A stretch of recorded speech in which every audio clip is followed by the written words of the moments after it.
Paper leak का बार बार जिक्र हम लोग यहाँ करते हैं। अब लीक का जहां तक सवाल है, एक तो होता है कि किसी पाइप से कोई पानी लीक हो गया, किसी ट्यूब से कोई हवा लीक हो गई, प्रेशर लीक हो गया। साहब, इसमें लीक का सवाल क्या है? ये तो निश्चित तौर से पेपरों पर डाका डालने का काम, चोरी करने का काम एक तरह से पूरे 5 साल के कार्यकाल के दौरान इन लोगों ने किया। न्यू दुर्गा ज्वेलर्स सिरसा, खारिया वाले प्रभुजी सोनी व पीली मंदोरी वाले सज्जन सोनी का भारत सरकार द्वारा मान्यता प्राप्त मशहूर hallmark jewellery showroom new Durga jewellers, Parshuram चौक, सिरसा। अधिक जानकारी के लिए संपर्क करें 9813932001 या 9466697217 का मौका दिया, इसके लिए मैं आपका बहुत बहुत धन्यवाद देता हूं। 19 जनवरी 2024 को माननीय राज्यपाल महोदय द्वारा इस सदन में दिए गए अभिभाषण के लिए उनका आभार प्रकट करते हैं और अभिभाषण के माध्यम से कई बिंदुओं पर इसमें चर्चा की गई।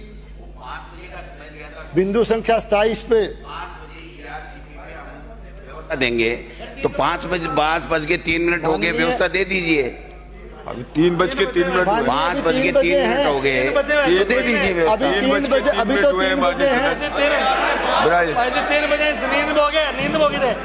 अभी 3 बजे सब बोल रहे हैं। अरे दिमाग तो टेस्ट कर रहा हूँ, आपकी तकलीफ है क्या? आप तो कृपा करें।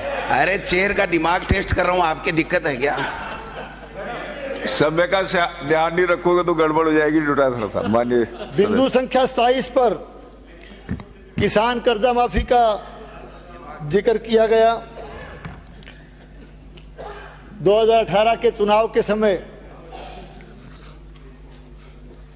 कांग्रेस के स्थानीय नेताओं ने नहीं, बल्कि इनके तत्कालीन राष्ट्रीय अध्यक्ष आदरणीय राहुल गांधी जी ने खुद राजस्थान की धरा पर पधार करके चुनावी सभा के माध्यम से, और वो भी हमारे हनुमानगढ़ में आकर के ये बात कही थी और 1 से 10 तक की गिनती गिन करके उन्होंने कहा कि 10 दिन के अंदर अंदर किसान का संपूर्ण कर्जा माफ करेंगे। लेकिन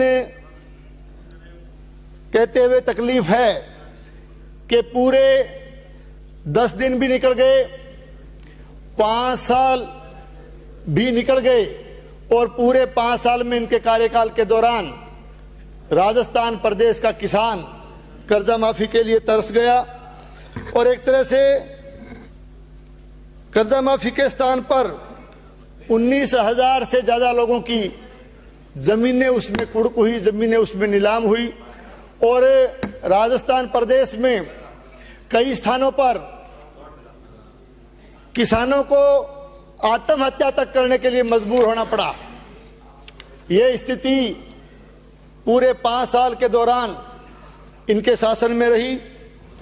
माननीय सभापति महोदय, इसके साथ साथ बिंदु संख्या 31 में युवाओं का भी जिक्र किया गया है कि निश्चित रूप से जो वादा बेरोजगार युवाओं को के साथ इन लोगों ने किया कि बेरोजगार युवाओं को बेरोजगारी भत्ता देने का काम बनने वाली सरकार करेगी, लेकिन पूरे कार्यकाल के दौरान बेरोजगारी भत्ता देने की बात दूर रही। लगातार प्रतियोगी परीक्षाओं के लगातार पेपर लीक होते रहे, पेपर लीक माफिया सक्रिय रहे और परीक्षाओं की पारदर्शिता समाप्त होती गई। युवाओं का भविष्य एक तरह से अंधकार में बनाने का काम इन लोगों ने किया। पेपर लीक का बार बार जिक्र हम लोग यहाँ करते हैं। अब लीक का जहां तक सवाल है, एक तो होता है कि किसी पाइप से कोई पानी लीक हो गया, किसी ट्यूब से कोई हवा लीक हो गई, प्रेशर लीक हो गया। साहब, इसमें लीक का सवाल क्या है? ये तो निश्चित तौर से पेपरों पर डाका डालने का काम, चोरी करने का काम एक तरह से पूरे 5 साल के कार्यकाल के दौरान इन लोगों ने किया। तो निश्चित रूप से एक तरह से आरपीएससी का नाम पूरे देश भर में, आरपीएससी का एक बड़ा नाम था। पूरे देश में इस तरह की चर्चाएं होती थी कि राजस्थान प्रदेश में प्रतियोगी परीक्षाएं जो होती है, आरपीएससी की जो परीक्षाएं होती है वो साफ सुथरी होती है, परीक्षाओं में पूरी पारदर्शिता बरती जाती है। लेकिन निश्चित रूप से 5 साल के इनके शासन के दौरान इन लोगों ने आरपीएससी जैसी संस्था को दागदार करने का काम किया। मैं माननीय सभापति महोदय, निश्चित रूप से 5 साल के कार्यकाल के दौरान आपस में 5 साल तक ये लोग लड़ते रहे और इनकी खींचातानी की वजह से शासन की गाड़ी लगातार बेपटरी होती गई और ये सरकार कई बार इनको 5 सितारा होटलों में बैठ करके फैसले लेने पड़े। माननीय सभापति महोदय, हमारे देश के यशस्वी प्रधानमंत्री माननीय नरेंद्र मोदी जी ने किसानों के लिए प्रधानमंत्री फसल बीमा योजना का आगाज करके एक बहुत बड़ी योजना इस देश के किसान को दी थी और निश्चित रूप से पूरे देश के किसान को इस प्रधानमंत्री फसल बीमा योजना का लाभ, बीमा क्लेम का लाभ किसान को मिलना शुरू हुआ।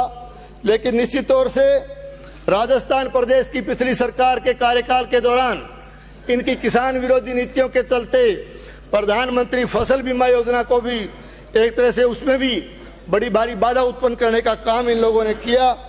मैं कहना चाहता हूं माननीय सभापति महोदय, हमारे जिले के अंदर, हमारे भादरा विधानसभा क्षेत्र के अंदर लगातार प्रधानमंत्री फसल बीमा योजना को लेकर के इनके कार्यकाल के दौरान जगह जगह किसानों ने आंदोलन किए, जगह जगह धरना प्रदर्शन करने पर किसानों को मजबूर होना पड़ा। और मैं कहना चाहता हूं माननीय सभापति महोदय कि जो बीमा क्लेम क्रॉप कटिंग के आधार पर जो दिया जाता था, उस बीमा क्लेम को सैटेलाइट के आधार पर केवल इसलिए दिया गया क्योंकि इनके सरकार में बैठे हुए लोगों का, ये लोग बीमा कंपनी से इन्होंने सांठगांठ कर ली, बीमा कंपनी से मिलीभगत कर ली और बीमा कंपनी से मिलीभगत की वजह से निश्चित रूप से जो बीमा क्लेम किसान को क्रॉप कटिंग से दिया जाना चाहिए था, उसको सैटेलाइट के आधार पर दिला करके इन लोगों ने 5 साल तक राजस्थान प्रदेश के किसान का, हमारे क्षेत्र के किसान का गला काटने का काम इन लोगों ने किया। शीघ्र समाप्त करें माननीय सदस्य। माननीय बोलना शुरू किया माननीय सभापति महोदय, आप कहते समाप्त जो करो। समय इसमें अंकित है उतने समय मिल पाएगा। बीच में माननीय सदस्य डिस्टर्ब भी करके कुछ समय इन्होंने भी ले लिया। माननीय सभापति महोदय, वक्ता बहुत है। माननीय सभापति महोदय, निश्चित रूप से हमारे देश के यशस्वी प्रधानमंत्री आदरणीय नरेंद्र मोदी जी ने कि हर घर को शुद्ध पानी दिया जाए, नल के द्वारा उसको जोड़ा जाए, एक तरह से जल जीवन मिशन योजना का उन्होंने आगाज किया।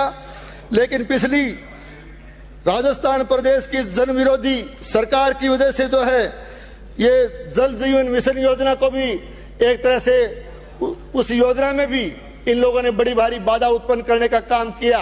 जल जीवन मिशन योजना में पिछले राजस्थान प्रदेश की सरकार के कार्यकाल के दौरान जगह जगह उसमें जमकर भ्रष्टाचार हुआ, अमानक और घटिया सामग्री का उसमें इस्तेमाल किया गया और विशेष करके हमारे जिले में, हमारे क्षेत्र में, गांव और ढाणियों में जो जल के कनेक्शन दिए जाने थे उसमें बड़ा भारी भेदभाव करने का काम, बड़े भारी अनियमितता करने का काम क्या और इनकी निश्चित रूप से इनकी जन विरोधी नीतियों की वजह से रैंकिंग के आधार पर भी राजस्थान सबसे दिक्कत नहीं।